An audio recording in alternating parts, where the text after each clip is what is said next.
Aquí también quiero entrar un poco más en detalle en por qué crees que es importante para la gente. Has mencionado los directivos, pero yo creo que también puede ser general estudiar historia. O sea, ¿por qué crees que es que interesante que la Bueno, gente estudie historia? yo cuando termino mis clases o cuando termino mis visitas, siempre lanzo dos, tres ideas que procuro que la gente se las lleve ahí como un run run, ¿vale? Yo siempre les digo que el mejor libro de management, nosotros somos una escuela que surge en el año como escuela de negocios, surge en el año 73 y que surge con un sesgo clarísimo de management, ¿vale? Eh, igual, muchas veces parece que una escuela que surge en el año 73 no puede hablar de inteligencia artificial. Afortunadamente, vamos creciendo con los años, vamos ampliando contenidos y intentamos estar actualizados, ¿no? Es como si, no sé, como si la típica universidad, es como si le dijéramos a la Universidad de Salamanca que no puede hablar no sé, de ciberseguridad, por ejemplo, ¿vale? Pues porque sois la Universidad de Hmm. Salamanca y surgisteis en el año tal, ¿no? Nosotros tenemos ese marcado papel de management porque somos una escuela de los años 70 que empiezan enseñando marketing, finanzas, etcétera, etcétera. Y yo lo que les suelo decir a los alumnos es que, además que estoy convencido, el mejor libro de management es un buen libro de historia. Porque, por ejemplo, cuando mis directores académicos de los programas más tecnológicos, data science, inteligencia artificial, ciberseguridad, los más o los ámbitos más commodities, como puede ser marketing, puede ser finanzas, recursos humanos, o todo lo que hay en medio, ¿no? Sectorial, lujo, salud, todos los directores académicos buscan los casos más actuales, ¿no? Es decir, pues ahora, me lo invento, el caso Netflix, el caso Inditex, el caso Apple, el Hmm. caso, el que sea, ¿no? Me parece muy bien, pero lo que somos como cultura, como país, como civilización, lo somos como la derivada de todos los casos históricos que han ido ocurriendo a través de los siglos, ¿no? Y esos están en un libro de historia y además vienen con la conclusión, es decir, cuál fue la conclusión y a veces esa conclusión nos puede gustar más o menos porque es historia. Hmm. Seguramente que si nosotros fuéramos ahora mismo, no lo sé, pues no sé, un rey malo o lo que yo considero que es malo, ¿no? Como un Fernando VII, pues seguramente que viendo lo que hizo mal Fernando VII a lo mejor podrías ahora tomar otro tipo de conclusiones y hacerlo diferente. O no, no lo sabes, ¿no? Pero muchas veces la solución va a ser buena, otras veces va a ser mala, otras veces va a ser medio pensionista, pero le estás dando casos de uso a los alumnos porque muchas veces, y salvando la extensión o la envergadura del caso, es lo que te puede ocurrir a ti en tu empresa. Yo muchas veces, irónicamente, en mis textos suelo decir eso de, bueno, menos mal que estas cosas ya no pasan. Y la gente normalmente se ríe, como diciendo, es que conforme lo estás explicando, estoy viendo el caso tal, ¿no? Entonces, me gusta terminar siempre mis clases con una frase atribuida a Mark Twain, porque Mark Twain dijo una vez que la historia no se repite, pero rima. ¿De acuerdo? De hecho, muchas veces tienes a alumnos que te preguntan, oye, ¿y qué va a pasar con, ¿no? Te escuchan esa frase y luego ya pues te ponen a prueba, ¿no? Me lo invento. ¿Y qué va a pasar en la guerra de Ucrania? ¿O qué va a pasar con la guerra? Pues mira, no sé qué es lo que va a pasar, pero lo que pase ya ha ocurrido antes. Claro, esa conclusión es muy fácil, ¿no? A mí, mal de muchos, consuelo de tontos. Me gusta decirles que esto es lo mismo que te dice un financiero. O sea, tú le preguntas a un financiero qué pasó en el crack del 29 y te lo explica estupendamente. Ahora, no le preguntes cómo va a estar el Producto Interior Bruto de Galicia dentro de 3 años, ¿vale? Porque tiene sus dudas. Bueno, no lo sabes tan bien. Los historiadores somos como los financieros, pero en nuestro ámbito, ¿es de acuerdo? Es decir, muchas cosas van a suceder que ya han sucedido antes, pero no eres capaz de afinar tanto como para decir, pues va a suceder esto, ¿no? Pero sí que es cierto que la historia te da ese bagaje como para ver diferentes opciones, ¿no? Es lo que te decía antes. Seguramente que si ahora nosotros fuéramos eh, Manuel I de Portugal, le compraría el viaje a Magallanes, ¿de acuerdo?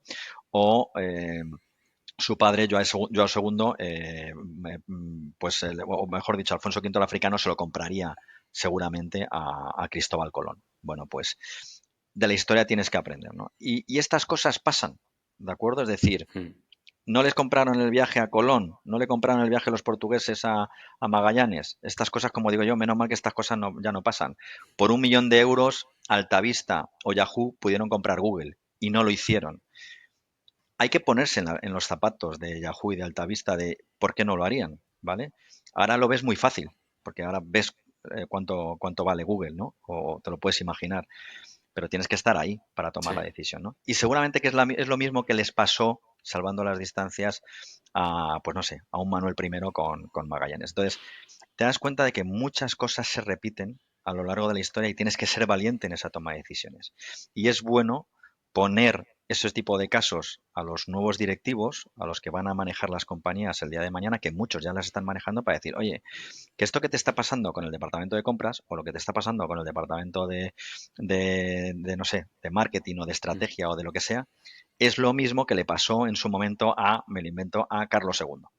Entonces, cuando el alumno lo puede tocar, dice, ostras, vale, no estoy llevando un país, pero estoy llevando una compañía, eh, hay mucha gente a mi cargo, hay muchas expectativas puestas, accionistas, empleados, clientes, etcétera, etcétera, y Ujú. cuidado, que tengo que aprender de la historia. Me puedo equivocar, porque todos tenemos derecho a equivocarnos, pero tenemos que ver lo que ha pasado antes, por lo menos para tener la información.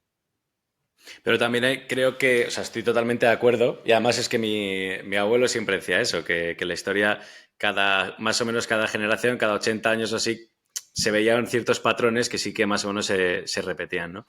Pero creo que también en el momento de leer el libro y verte reflejado, también hay que leerlo pues con cierta humildad, ¿no? Y sin tomar bandos, ¿no? Porque muchas veces eh, la historia, para mucha gente, la ve en las películas y entonces ve como buenos y malos, ¿no? que, Totalmente, que al totalmente. final creo que que hay que ser un poco más objetivo, ¿no? Porque si ves 300 y cuando viene el ejército otomano y se pone todo oscuro y tal, pues claro, dices, hombre, No, no se les ha notado el sesgo, no se les ha claro, notado. claro.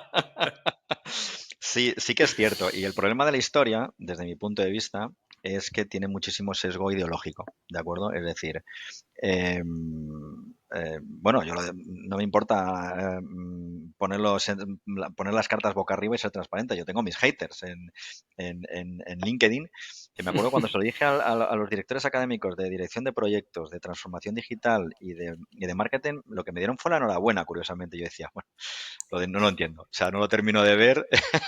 Yo no escribo para tener haters, pero sí que es cierto que a veces en función de cómo hables de determinados personajes, parece que tienes que hablar bien o tienes que hablar mal. Y a mí muchas veces me gusta buscar la vuelta, ¿no? Y un personaje que se supone que a lo mejor tienes que hablar mal, verle el lado positivo o viceversa, ¿no? Te pongo como ejemplo el caso de Godoy. Godoy, que uno cuando habla de Godoy pues es como el malo malísimo.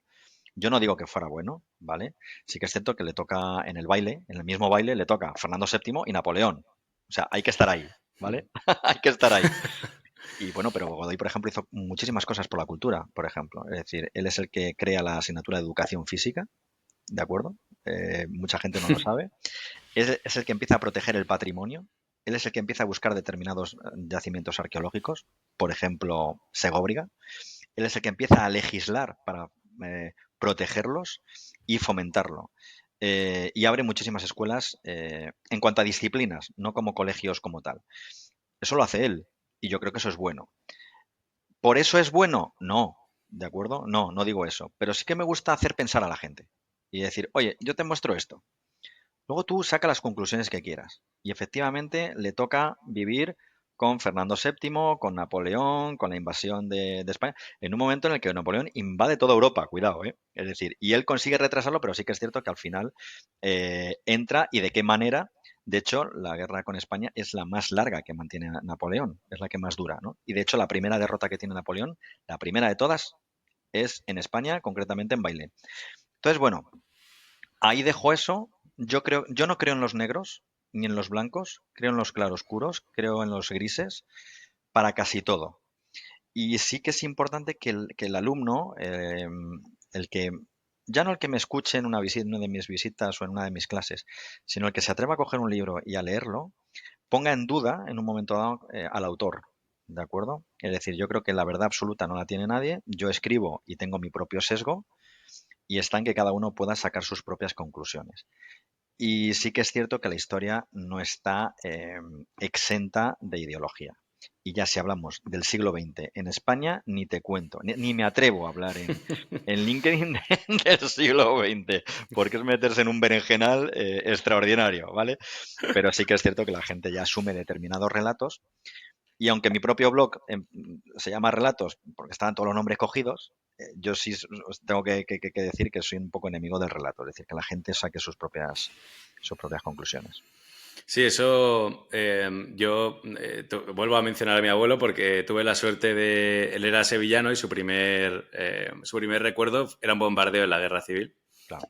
Y él siempre, o sea, él siempre fue muy objetivo y habló con gente, perdón, de ambos bandos, se leyó libros de ambos lados y la verdad que era muy objetivo explicando la historia de España en el siglo XX, la verdad. Y por eso la verdad que tengo mucha suerte, porque sí que veo que hay gente que tiene, pues que con razón, ¿no? O a veces sin ella también, tiene como que tomar un bando, ¿no? Y siempre defender ese bando siempre es bueno y el otro siempre es malo, y no reconoce, ¿no? Algunas cosas buenas que se hicieron en un bando y en otro, algunas atrocidades también, ¿no? Que pasa hoy en día en la política, hablando de aprender de la historia, ¿no? Tú cuando hablas con alguien que es de un lado o de otro, es como si fuesen Madrid versus Barça, o sea, de por vida, me da igual quién esté al mando, yo siempre voy a defender a este equipo, ¿no? Me parece Sí, curioso. de hecho yo creo que o sea, estamos viendo además un momento bastante, yo creo que quedará para la historia. Esto se lo dejaremos a los historiadores de dentro de 100 años cuando nos analicen.